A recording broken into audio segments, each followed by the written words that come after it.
Hello friends, welcome back my YouTube channel biology science. आज हम आप लोगों को जंतुओं में पोषण की अवस्थाएं बताएंगे, अर्थात डिफरेंट स्टेजेज ऑफ न्यूट्रिशंस के बारे में बताएंगे। तो पूरी जानकारी के लिए मेरा पूरा वीडियो अंत तक ध्यान से देखिए, और यदि अभी तक हमारे चैनल को सब्सक्राइब ना किया हो तो सब्सक्राइब जरूर कर लीजिए। चलिए शुरू करते हैं। तो जंतुओं में पोषण की 5 अवस्थाएं होती हैं, अथवा कहा जाए तो जंतुओं में पोषण के 5 चरण होते हैं। नंबर 1, अंतर्ग्रहण या अंग्रेजी में इसे इंजेशन कहते हैं। दूसरा है पाचन, अंग्रेजी में डाइजेशन कहते हैं। तीसरा है अवशोषण या एब्जॉर्प्शन, स्वांगीकरण या एसिमिलेशन। और पांचवा है बाह्य क्षेपण या एजेशन, अथवा इसी को मल त्याग या मल विसर्जन भी कहा जाता है। तो चलिए अब इन पांचों को एक एक करके समझ लेते हैं। तो पहला है अंतर्ग्रहण या इंजेशन। तो जंतुओं द्वारा भोजन को ग्रहण करना अंतर्ग्रहण कहलाता है। मतलब भोजन ग्रहण करने की विधि ही इंजेशन अथवा अंतर्ग्रहण है, यानी खाना खाने की विधि ही, अंदर ले जाने की विधि ही इंजेशन अथवा अंतर्ग्रहण है। जैसे कुछ जंतु पौधों को खाते हैं, बहुत से ऐसे जंतु होते हैं जो पौधों को खाने वाले जंतुओं को खाते हैं। जैसे मैंने आपको शाकाहारी, मांसाहारी और सर्वाहारी जीवों के बारे में बताया था, पिछले वीडियो में समझाया था। बिल्कुल वैसे ही यदि सूक्ष्म जंतु अमीबा को देखा जाए तो अमीबा कूटपादों से कोशिका के किसी भी स्थान से भोजन ग्रहण कर सकता है। मतलब अमीबा में चलने के लिए या आगे बढ़ने के लिए जो अंग बनते रहते हैं उन्हें कूटपाद कहा जाता है। तो चित्र में देखिए, अमीबा इन्हीं कूटपादों के द्वारा भोजन ग्रहण करता है आगे बढ़ बढ़कर, या भोजन का अंतर्ग्रहण करता है। अमीबा में भोजन का अंतर्ग्रहण कोशिका द्रव्य के खाद्य रिक्तिका के द्वारा होता है, यानी खाद्य रिक्तिकाओं का निर्माण होता है उन्हीं के द्वारा होता है। मतलब खाद्य रिक्तिका के रूप में भोजन कोशिका द्रव्य में पहुंचता है। इस प्रकार से इसमें भोजन का अंतर्ग्रहण होता है। यदि अमीबा में भोजन का अंतर्ग्रहण कैसे होता है, आप वीडियो फुल देखना चाहते हैं तो अलग से मेरे चैनल में अपलोडेड है, आप जाकर के देख सकते हैं। तो ऐसे ही स्पंजों में भोज्य पदार्थ जल प्रवाह के साथ स्पंज गुहा में जाता है, जहाँ कीट कोशिकाएं खाद्य रिक्तिका के रूप में बनती हैं। ऐसे ही हाइड्रा अपने स्पर्शकों या टेंटिकल्स की सहायता से भोजन को पकड़कर मुंह में रखता है या अंतर्ग्रहण करता है। ऐसे ही उच्च श्रेणी के जीवों में देखा जाए तो मेढक है, छिपकली है, बकरी है, गाय है, घोड़ा है आदि सीधे मुख द्वारा ही भोजन ग्रहण करते हैं या मुख द्वारा ही भोजन का अंतर्ग्रहण करते हैं। मेढक, छिपकली को देखा जाए तो जीभ से शिकार करते हैं, यानी मेढक है जीभ से शिकार करता है, छिपकली है जीभ से शिकार करते हैं, यानी जीभ के द्वारा भोजन का अंतर्ग्रहण करते हैं। ऐसे ही पक्षी चोंच से भोजन का अंतर्ग्रहण करते हैं। मनुष्य अपने हाथों से भोजन का अंतर्ग्रहण करता है, और जो मनुष्य होता है वो क्या करता है, अपने हाथों से भोजन का अंतर्ग्रहण करता है।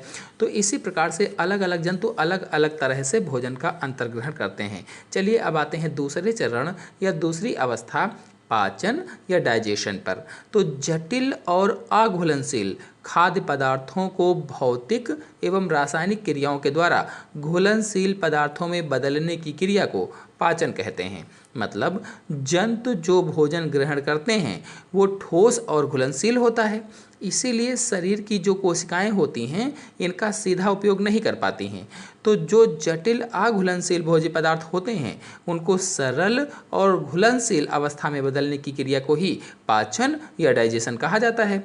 यहाँ पर आपके मन में एक प्रश्न होगा कि ये जो जटिल अघुलनशील खाद्य पदार्थ है ये क्या है, और सरल घुलनशील पदार्थ क्या है।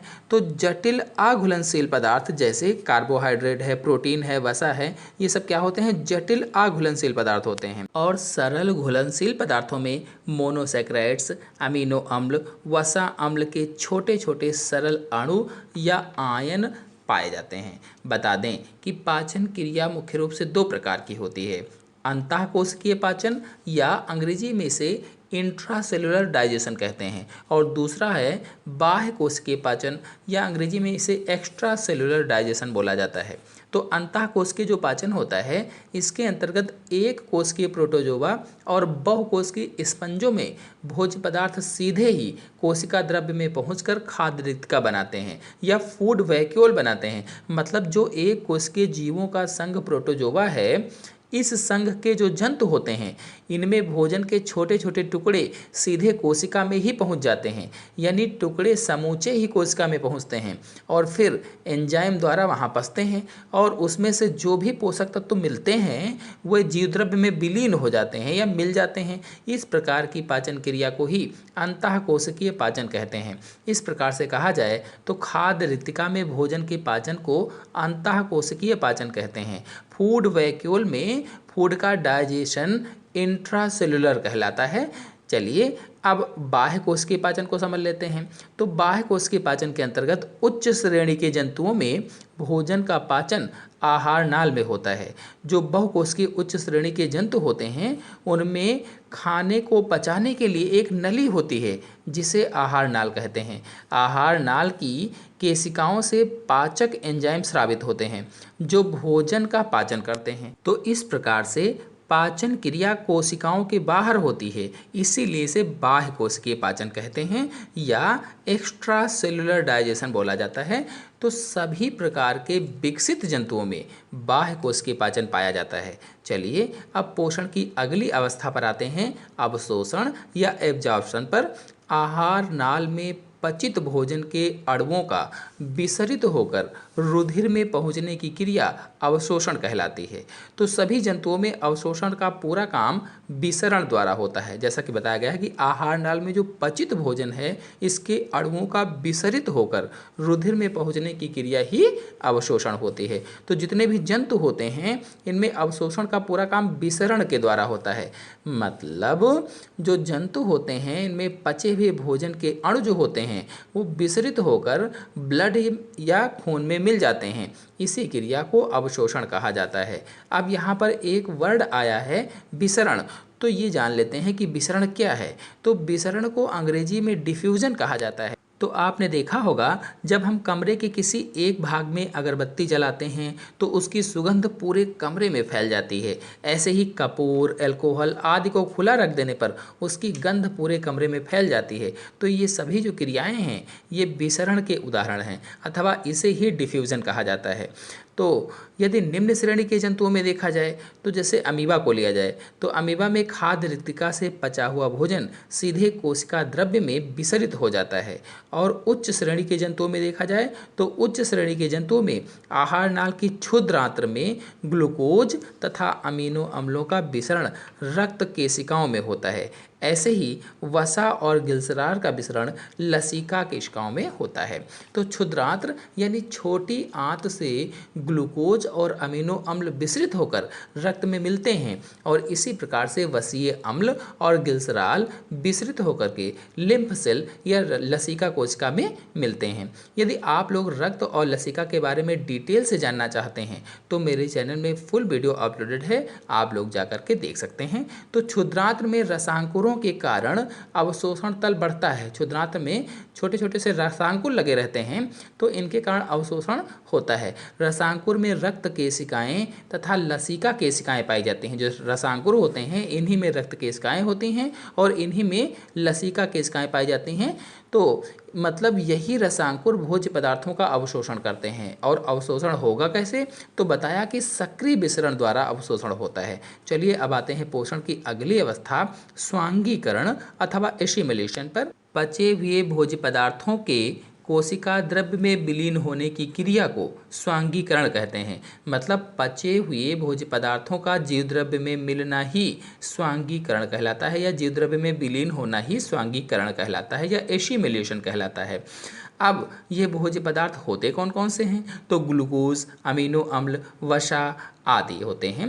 तो अवशोषित भोज्य पदार्थ रक्त के द्वारा सभी कोशिकाओं में पहुंचते हैं और पहुंचकर जीवद्रव्य में मिल जाते हैं या उसी में खो जाते हैं या कह लीजिए कि विलीन हो जाते हैं। इसी से जीवद्रव्य की वृद्धि होती है और इसी से जंतु की भी वृद्धि होती है।